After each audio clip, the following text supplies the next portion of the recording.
Hello, and thank you for joining me for the 4th episode of Angel Guided Hands.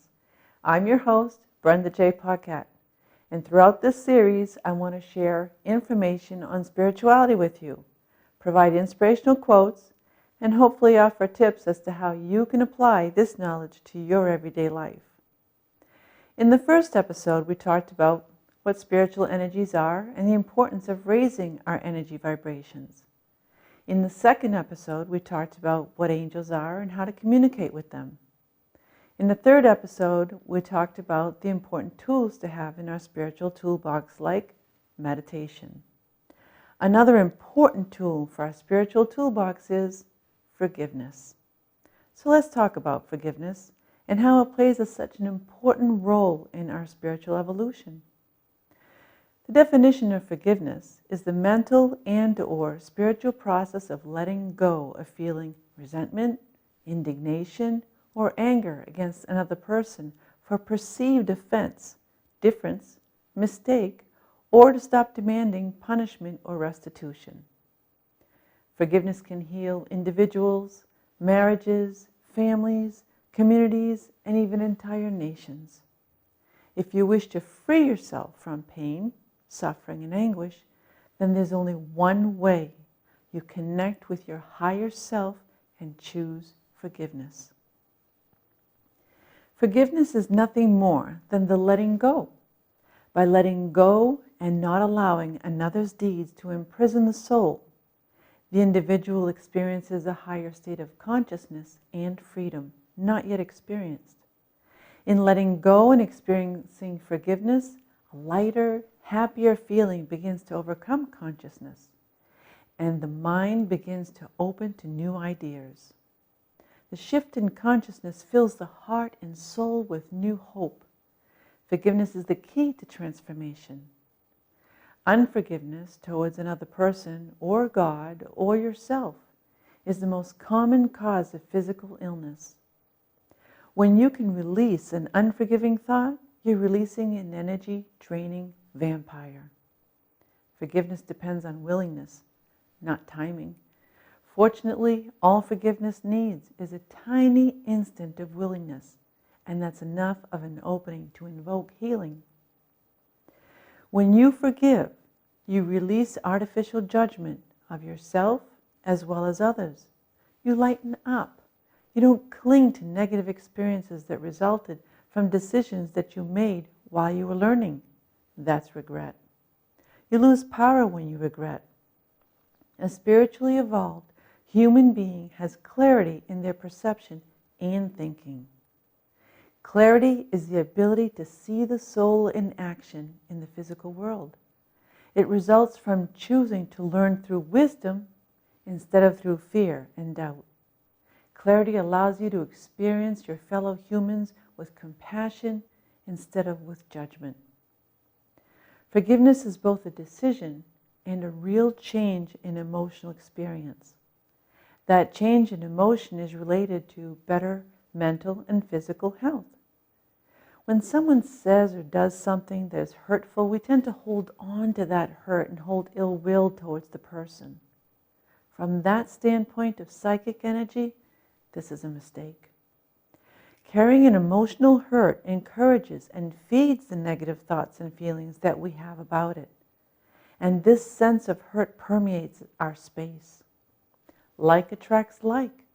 So we will attract similar elements of equal negativity to ourselves. The sooner we let ourselves go through the feeling of anger and frustration when hurt, the sooner we can let go of our pain. And with letting go comes true healing. Everything that you think and feel reflects who you are. If you think and feel from a superficial level of awareness, then that's who you are.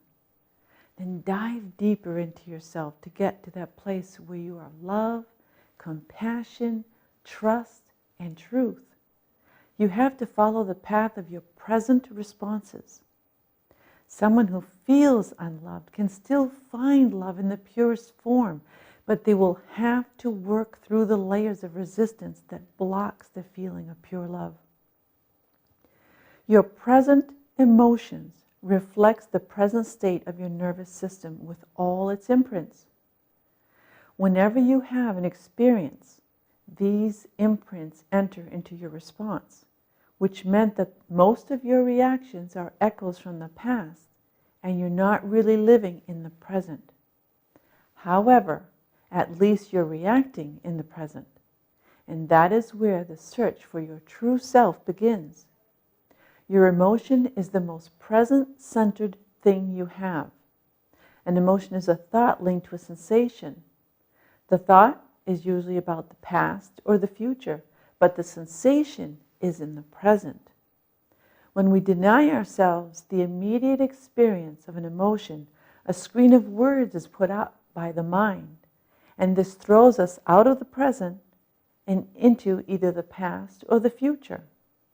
To feel an emotion fully and completely, to experience it and then release it, is to be in the present.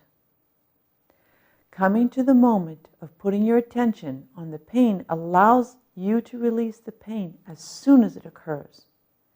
This release occurs naturally. It's what the body wants to do. And attention is the healing power that triggers it. Putting attention on your feelings gets you closer to that state of witnessing. You observe the pain without getting wrapped up in secondary blame, avoidance, and denial that usually follows. In the act of witnessing, insight becomes possible. It takes detachment to bring understanding. And if you get caught up in your hurt, you won't see the reason behind it. No one can hurt you today without triggering a hurt from your past. You have to see that in order to find yourself. Psychiatrists have reduced emotional complexity to a single cycle that gets repeated countless times in everyone's life. This cycle begins in the present, where only pain and pleasure are felt, and ends up with complex feelings centered exclusively in the past, such as guilt and depression. The cycle of emotions are: pain in the present is experienced as hurt. Pain in the past is remembered as anger. Pain in the future is perceived as anxiety. Unexpressed anger redirected against yourself and held within is called guilt. The depletion of energy that happens when anger is redirected inwards creates depression. We need to have the courage to feel our pain, process it, and then release it through forgiveness. Here's a powerful poem that demonstrates this by Eva Broch Pierrakos called Through the Gateway. Through the gateway of feeling your weakness lies your strength.